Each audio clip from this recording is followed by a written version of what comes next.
یہ کہتی ہے ایک لڑکی نے شرعی نکاح کیا، یعنی دو گواہوں کی موجودگی میں والدین کی اجازت کے بغیر، ویڈیو بھی بنی ہوئی ہے، کیا حکم شرع ہوگا؟ اور پھر اس نے بھاگ کر دوسری جگہ شادی کر لی اس کو چھوڑ کر، اس کا کیا حکم ہوگا؟ دیکھیں اگر عاقلہ بالغہ لڑکی ہو اور وہ کفو میں نکاح کرے، کفو کا مطلب ایسا لڑکا کہ جو اس کے والدین کے لیے باعث شرم و عار نہ ہو کسی بھی لحاظ سے، خاندان کے اعتبار سے، ذات پات کے اعتبار سے، پیشے کے اعتبار سے، عادات و اطوار کے اعتبار سے، اگر وہ اچھے خاندان کا ہے، اچھا پیشہ ہے اور شکل صورت کے اعتبار سے بھی کوئی ایسا مسئلہ نہیں ہے، تو فقہ حنفی کی روشنی میں، بلکہ ہم یہ کہیں کہ مذہب اسلام اجازت دیتا ہے کہ لڑکی اپنا از خود نکاح شرعی طریقے سے کر سکتی ہے۔ لیکن یہ صرف شرعی حکم کے بیان تک ہے، ہم بچیوں کو یہی سمجھاتے ہیں کہ اپنے والدین کی مرضی اور اجازت سے کریں، کیونکہ ہمارے معاشرے میں اس طرح لڑکی کا از خود قدم اٹھانا معیوب سمجھا جاتا ہے، اس کو عیب دار بات سمجھی جاتی ہے، اس کو شرافت اور شرم و حیا کے منافی سمجھا جاتا ہے، اس لیے ایسا نہ کریں۔ لیکن اگر کوئی بچی کرتی ہے تو بہرحال اس نکاح کو ویلڈ مانا جائے گا اگر وہ کفو میں کرے گی، اور اگر غیر کفو میں کیا ہے، چرسی موالی سے نکاح کر لیا، آوارگرد لڑکے سے نکاح کر لیا جو خاندان کے لیے باعث شرم و عار ہے، تو فقہ حنفی کے مفتہ بھی قول کے مطابق پھر یہ نکاح ہوگا ہی نہیں، ٹھیک ہے نا؟ پھر چاہے ایجاب و قبول ہو جائے، چاہے دو گواہوں کی موجودگی میں، غیر کفو میں لڑکی اپنا نکاح نہیں کر سکتی ہے۔ تو پہلی بات تو یہ دیکھی جائے، چاہے ویڈیو بنی چاہے کچھ، کہ اس نے کفو میں نکاح کیا تھا یا غیر کفو میں۔ اگر غیر کفو میں تھا تو پھر تو نکاح نہیں ہوا، پھر اس نے بھاگ کر دوسرا نکاح کر لیا، وہ بھی دیکھا جائے گا کفو میں ہے کہ غیر کفو میں، غیر کفو میں وہ بھی نہیں ہوگا۔ تو یہ اس کا حکم شرع ہے۔ اور اگر پہلے ہی نکاح اس کا پہلے نکاح کفو کے اندر تھا تو بہرحال ہو گیا، چاہے ویڈیو بنتی نہ بنتی۔ اب اس نے دوسرا نکاح کیا تو نکاح کے اوپر نکاح نہیں ہو سکتا ہے، یاد رکھیں، کیونکہ نکاح پہ اگر نکاح ہوگا تو کسی کی منکوحہ ہے، اور اس حالت میں کسی اور سے نکاح ہو ہی نہیں سکتا۔ جب نہیں ہوگا تو لازم سی بات ہے کہ وہ گناہگار ہوگی۔ تو خلاصہ کلام یہ ہے کہ اس طرح کے جو معاملات ہوتے ہیں اس میں والدین کو سمجھداری کے ساتھ مظاہرہ کرتے ہوئے، اگر لڑکی ایک اب ایسا کوئی بڑا قدم اٹھانے کے لیے تیار ہے، پہلی بات تو یہ کہ تربیت اچھی ہونی چاہیے، دین کے قریب بچوں کو لانا چاہیے۔ پہلے نہ ہم کسی چیز سے روکتے ٹوکتے ہیں، نہ ہم دین کے قریب لاتے ہیں۔ جب بچے اس طرح کے عملی قدم اٹھاتے ہیں تو پورا دین ہمیں یاد آ جاتا ہے، پھر ہر چیز کو دین کو ڈھال بنا کے انہیں روکنے کی کوشش کرتے ہیں۔ پھر بچے بھی کہتے ہیں کہ پہلے یہ دین کہاں تھا جو آپ ابھی بوقت ضرورت اپنے لیے استعمال کر رہے ہیں، پھر وہ باز نہیں آتے۔ تو اس لیے پہلے سے ہی بچوں کی تربیت کریں، اور اگر آپ نے تربیت کی تھی نہیں مانے، یا بہرحال عدم تربیت کی بنا پر ایسا ہو گیا، تو پھر جہاں وہ کہہ رہے ہیں ان کی از خود آپ شادی کر دیں، پھر وہ خود اپنے انجام ویسے وہ تو کرنے کے لیے تیار ہیں گھر سے بھاگ کے، تو اچھا چلیں آپ اس کو عزت سے رخصت کر دیں، پھر وہ جانے اس کا کام جانے۔ لیکن ہمارے یہاں کشمکش چلتی رہتی ہے، یہ والدین کہتے ہیں ہم سرنڈر نہیں کریں گے، اور لڑکی کہتی ہے وہ پھر اس طرح کے قدم اٹھاتی ہے، پورے معاشرے میں ایک تماشا بن جاتا ہے، اور والدین کے سر شرم سے جھکتے ہیں۔ پھر بہت سے لوگ بہکاتے ہیں کہ تمہاری عزت کا معاملہ ہو گیا، قتل کرو، غیرت کے نام پہ قتل کرو، تبھی تمہاری عزت بنے گی، ورنہ پورے خاندان میں تھو تھو ہوتی رہے گی۔ پھر وہ اپنے نمبر بنانے کے لیے اور خاندان کے ان فاسق اور فاجر اور بیوقوف لوگوں کو مطمئن کرنے کے لیے وہ قتل کا اقدام کرتے ہیں، اپنی آخرت بھی برباد کرتے ہیں اور دنیا بھی برباد کرتے ہیں۔ اب اگر خاندان والوں نے آپ کو بہادر اور ہیرو اور سلطان راہی کہہ بھی دیا، کون سا تمغہ مل گیا مجھے یہ بتائیے، آپ کو آخرت کے اندر کون سا آپ کو انعام مل جائے گا؟ تو یہ غلط طریقے ہوتے ہیں، اس طرح کے جاہل خاندان والے ابھارتے ہیں لوگوں کو اور وہ قتل کروا دیتے ہیں، اور سکون سے بیٹھ جائیں گے۔ خود اپنے گھروں میں کیا ہو رہا ہے جا کر ذرا دیکھیں تو صحیح، اپنے گھروں کے اندر بھی سارے کام ہو رہے ہوتے ہیں، لیکن وہ دوسرے کو اکساتے ہیں۔ تو خلاصہ کلام یہ کہ ایسا نہیں ہونا چاہیے، اور بچیوں سے گزارش ہے کہ اپنے والدین کے سر شرم سے نہ جھکائیں، اپنی نفسانی خواہشات کو قربان کر کے تکلیف میں زندگی گزار لینے سے کہیں زیادہ بہتر ہے کہ میدان محشر میں اللہ تعالیٰ آپ کو سامنے کھڑا کرے والدین کے، اور والدین آپ کی نیکیاں نکال کر اپنے نام اعمال میں ڈلوا رہے ہوں کیونکہ اس نے ہماری نافرمانی کی تھی، ہمیں ذلیل کیا تھا، اور وہاں پہ خدا نہ خواستہ پھر آپ کو جہنم میں ڈالا جائے، تو یہ زندگی کی آسائش اور تھوڑے بہت مزے سب ختم ہو جاتے ہیں۔ اور یہ جو لڑکیاں بھاگ کے شادی کرتی ہیں، کیا سمجھتی ہیں ان کو عزت ملتی ہے؟ نہ سسرال میں عزت ملتی ہے، نہ شوہر کی نگاہوں میں عزت ہوتی ہے۔ کچھ عرصے بعد جب لڑائی جھگڑا ہوتا ہے، شوہر کا دل بھر جاتا ہے، تو پھر وہ اسی کے تانے دیتا ہے، تم اپنے ماں باپ کی نہیں ہوئی میری کیا ہوگی؟ جنہوں نے تجھے پال پوس کے جوان کیا تو اس کی نہیں ہو سکی تو میری کیا بنے گی؟ جب تم نے ان سے وفاداری نہیں کی تو مجھ سے کیا کرے گی؟ اور پھر ایسے لوگوں کو شکوک و شبہات سے میں نے خالی نہیں دیکھا ہے، کیونکہ ایک عرصہ دراز ہوتا ہے، پہلے موبائل پہ دوستیاں ہوتی ہیں، سب کچھ ہوتا ہے، پھر ویڈیو چیٹنگ ہوتی ہے، پھر اپنی محبتیں جتائی جاتی ہیں، پھر اور خراب قسم کے کام ہوتے ہیں، تب کہیں جا کر یہ نکاح تک کی منزل طے ہوتی ہے۔ اب جب شادی ہو جاتی ہے بھاگ کے اس طرح کی، تو شوہر کو وسوسے ہوتے ہیں کہ میں باہر جاؤں گا، نامعلوم کسی اور کے ساتھ ایسا نہ کر رہی ہو۔ یہ اس طرح کی زندگی اتنی خراب ہم نے دیکھی ہے، میرے پاس تو کیسز آتے ہیں نا، سینکڑوں کیسز میرے موبائل میں بھرے پڑے، اس طرح کے کیسز آپ دیکھیں۔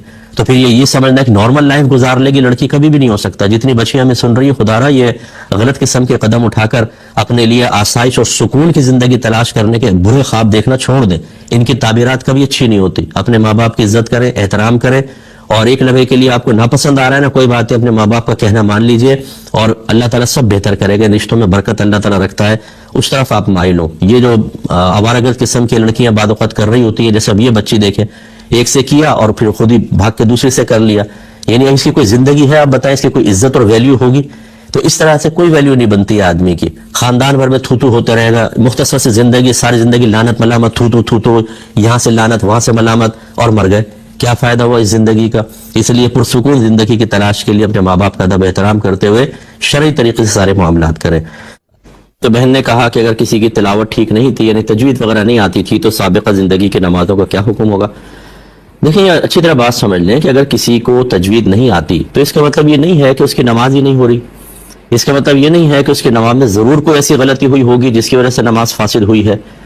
تو یہ اس لیے تجوید سیکھنا ضروری ہوتا ہے کہ بعض الفاظ یقیناً ایسے ہیں کہ اگر ان کے اندر تلفظ تبدیل ہو جاتا ہے یا آپ صحیح مخرج سے اس کو نہ نکالیں تو مفہوم بدل جاتا ہے، اور مفہوم بدلے گا تو پھر نماز کے فساد کا حکم بھی ہو سکتا ہے.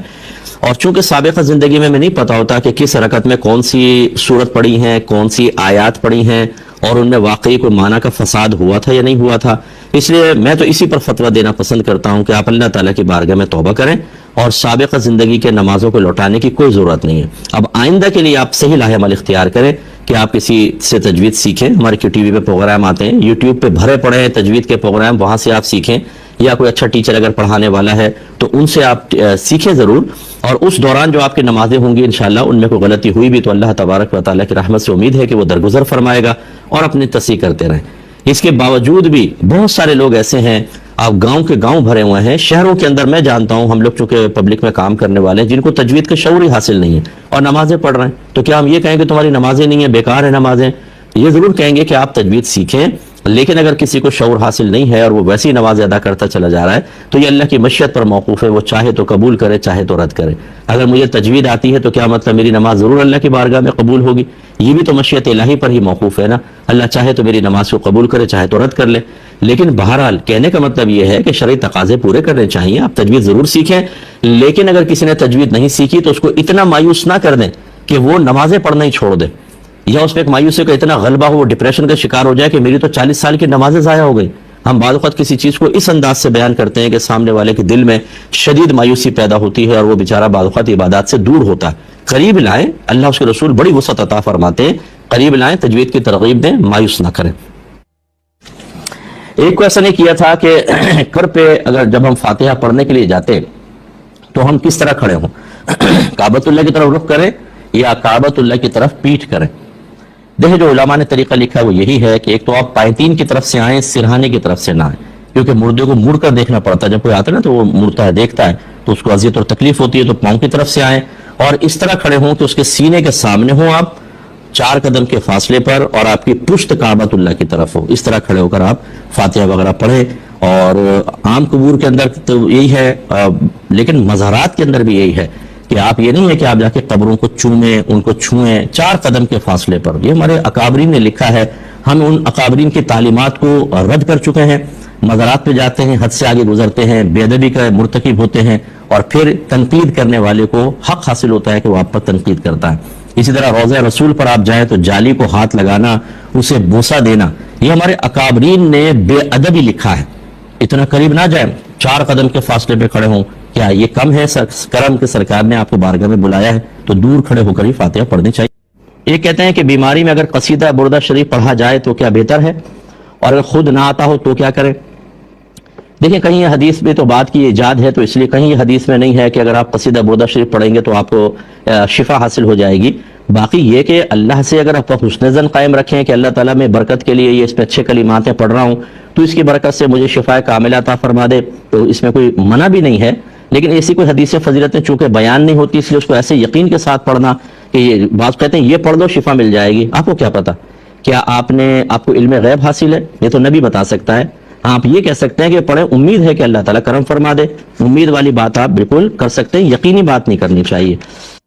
دیکھیں، جب تک عورت عدت میں ہوتی ہے وہ سخت ضرورت کے بغیر گھر سے باہر نہیں نکل سکتی ہیں، چاہے وہ 90 سال کی بوڑھی خاتون ہی کیوں نہ ہو۔ اور نواسے کا آپریشن ایسی ضرورت نہیں ہے کہ جس کے لیے گھر سے باہر نکلا جائے، وہ فون پہ کر سکتی ہیں۔ آج کل جدید ٹیکنالوجی ہے، آپ لائیو ویڈیو کال کروا دیں، یہیں سے بیٹھ کے نواسے سے عیادت ہو سکتی ہے، لیکن اس کے لیے گھر سے باہر نکلنا شرعاً جائز نہیں ہے، یہ گناہگار ہوں گی، اور جو ان کو لے کر جائیں گے وہ سارے کے سارے گناہگار ہوں گے جو اس پر راضی ہوں گے۔ شوہر یا بیوی کے انتقال کے بعد سسر یا ساس سے نکاح جائز ہے یا نہیں ہے؟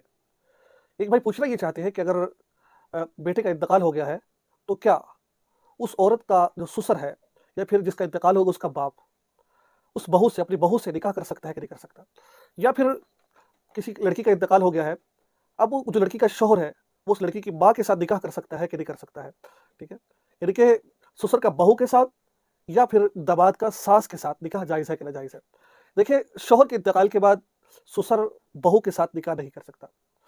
بیٹی کے انتقال، بیوی کے انتقال کے بعد، ٹھیک ہے، وہ شوہر اپنی ساس کے ساتھ جو سہرا نکاح نہیں کر سکتا۔ دلیل کیا ہے؟ اللہ تعالیٰ قرآن پاک میں ارشاد فرماتے ہیں وَحَلَائِلُ أَبْنَائِكُمُ الَّذِينَ مِنْ أَصْلَابِكُمْ، وہ عورتیں جن سے تمہارے بیٹوں کی حدیث مفہوم عرض کر رہا ہوں، تمہارے بیٹوں کا نکاح ہو گیا ہے، یعنی کہ جو تمہاری بہو ہے ان کے ساتھ تم نکاح نہیں کر سکتے۔ پھر فرمایا وَأُمَّهَاتُ نِسَائِكُمْ، تمہاری جو بیویوں کی مائیں ہیں تم ان کے ساتھ بھی نکاح نہیں کر سکتے، ٹھیک ہے، جو تمہاری بیویوں کی جو تمہاری ساس ہے۔ تو بہرحال یہ نکاح کرنا جائز نہیں ہے۔ بہت سارے لوگ یہ غلط فہمی میں شکار ہوتے ہیں کہ میں نکاح کر لیتا ہوں، بھائی بیوہ ہے، سر پہ ہاتھ رکھا جائے گا۔ نہیں میرے بھائی دوستو، یہ جائز قطعاً نہیں ہے۔ تو یہ تھا آج کا مسئلہ، امید ہے آپ کو مسئلہ سمجھ آ گیا ہوگا۔ دعا میں یاد رکھیں، چینل کو سبسکرائب کریں۔